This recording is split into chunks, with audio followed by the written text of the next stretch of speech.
Dear students, our next topic in the Explain Why series is post extrasystolic beat is a stronger beat. From our previous discussion, we know that if a heartbeat occurs prematurely before the usual timing, it is called the extrasystole. And this beat is a weak beat.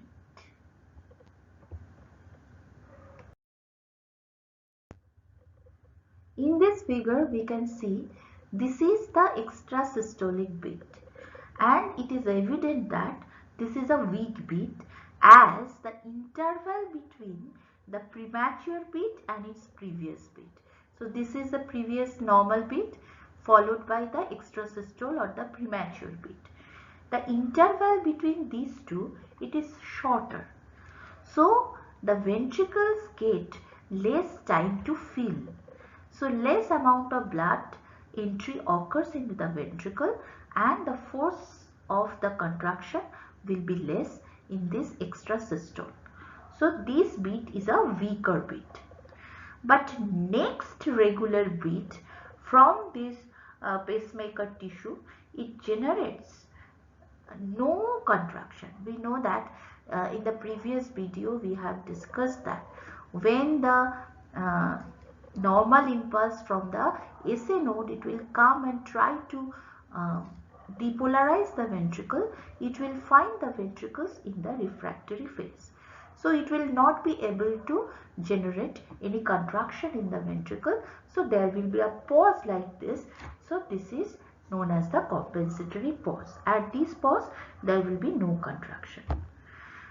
So first beat is the normal. Second is the extrasystole. This is a weak beat, and after that there is no ventricular contraction. This is a compensatory pause. Now the very next beat, that is the post extrasystolic beat after the compensatory pause, it is a very stronger beat. Now the question is why? Post extrasystolic beat is a stronger beat. This can be explained by two ways. First is by the Frank-Starling's law. So during this compensatory pause, before the normal beat or before the post extrasystolic normal beat, what will happen? There will be greater accumulation of blood in the ventricle because one contraction is missed. So ventricle is getting adequate time to be filled. Now this will cause increase in the end diastolic volume. We know that more end diastolic volume or more preload means more initial length of the muscle fiber. That means there will be increased force of contraction. So more the preload, we will see more will be the inotropy. We know we have a previous video that explains the molecular basis of this Frank-Starling law. Dear student, you may consult that video to know the molecular basis. So as a result of Frank-Starling's law, as during the compensatory pause, it is getting more time to be filled, the ventricle. So the end diastolic volume is high and there will be more initial length of the ventricular muscle fiber. So there will be forceful contraction. This is one reason why the post extrasystolic beat is stronger. Second reason, it lies into the calcium concentration into the sarcoplasm of the cardiac working myocardial cells. So what happens during normal contraction? We know that calcium influx occurs from the extracellular fluid via this L type of calcium channel. This causes the activation of ryanodine receptors and this releases calcium from the sarcoplasmic reticulum. This calcium is responsible for the contraction. So when this calcium is released from sarcoplasmic reticulum, it also does another negative feedback action. It inhibits further sarcolemmal calcium influx. So this pathway will be inhibited by the released calcium from the sarcoplasmic reticulum. This is a normal thing that happens normally. Now after contraction, when the contraction is over, calcium is sequestered back into the sarcoplasmic reticulum via this Sarca pump. Or this calcium may be extruded out of cell by sodium calcium exchanger. So this happens normally. Now what we will see, what happens during extrasystole, what happens during post extrasystole. Now during extrasystole, as this is a premature beat, it is coming early. So some of the ryanodine receptors, you can see these green colored receptors, they are refractory. Few are open.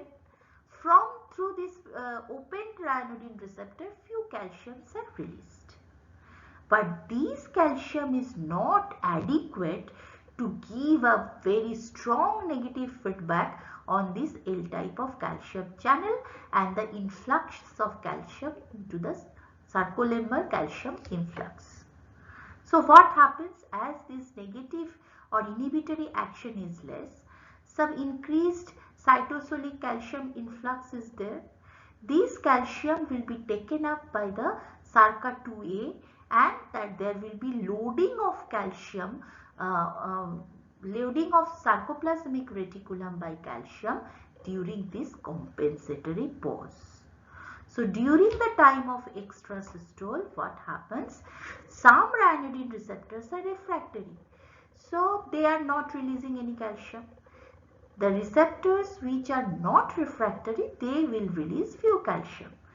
This amount of calcium is inadequate to block the totally block the entry of the calcium via sarcoplasmic influx. So few calcium will be influxed. They will be taken up by the sarcoplasmic reticulum. So sarcoplasmic reticulum will be loaded with some extra amount of calcium during this compensatory pause. What happens during the post extrasystolic beat? Sarcoplasmic reticulum, it contains more calcium. So why it contains more calcium? Because less calcium is released during extrasystole and additionally uptake of calcium was also enhanced. So after compensatory pause, all ryanodine receptors, they are recovered from inactivation and calcium sequestered during 2 previous beats are released simultaneously. So there will be more available calcium now at the sarcoplasm and this calcium will cause more stronger contraction in the muscle. So this explains why post extrasystolic beat is a stronger beat. Thank you and subscribe.